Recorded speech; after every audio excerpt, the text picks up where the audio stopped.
नीच है, शरणागति से उसमें महात्माओं जैसी सद्गति जागृत हो जाएगी। जो बहुत नीच है, पापी है, कसाई प्रकृति का है, यदि वो शरण में हो जाए तो जो एक महात्मा को सद्गति मिलती है वही सद्गति उसको मिल जाएगी। हाँ, पक्का मिल जाएगी। पर ईश्वर की शरणागति के बाद कसाईगिरी छोड़नी पड़ेगी, पाप छोड़ना पड़ेगा।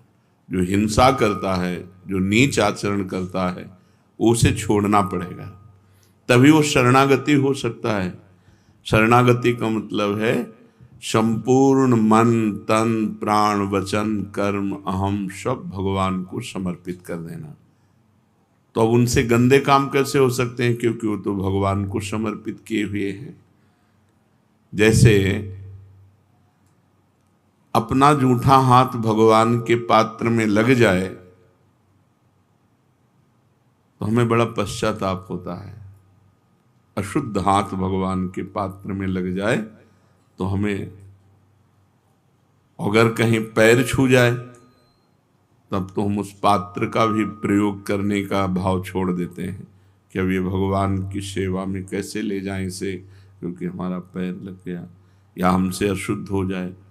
तो हमारा मन, बुद्धि, चित्त, हम सब कुछ भगवान को समर्पित, अब पाप कैसे कर सकते हैं? ये भगवान के सेवा पात्र हो गए हैं। तो उस कसाई को भी परमात्मा की प्राप्ति उसी महात्मा की तरह हो जाएगी। कसाई का मतलब बहुत नीच कर्म करने वाला पापी, जो खूब हत्या हिंसा करता है। अगर वो भी भगवान की शरण में होकर ये कह दे कि अबलो नशानी अब ना नशई हो, तो उसका भी उद्धार वैसे ही होगा जैसे एक महात्मा का होता है। भगवान कहते हैं मेरी शरण में होकर तू चिंता करता है,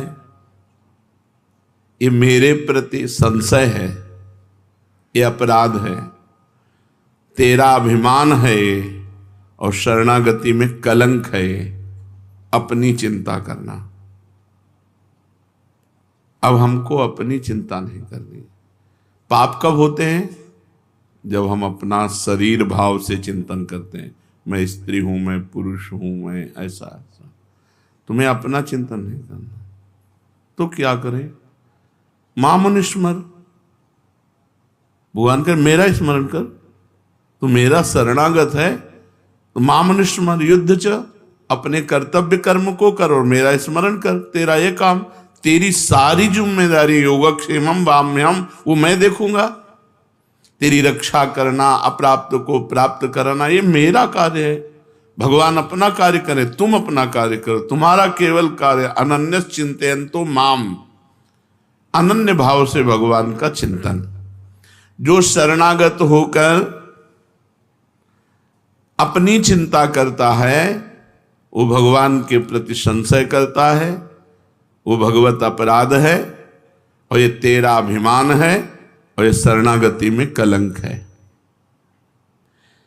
मेरी शरण होकर भी मेरा पूरा विश्वास नहीं,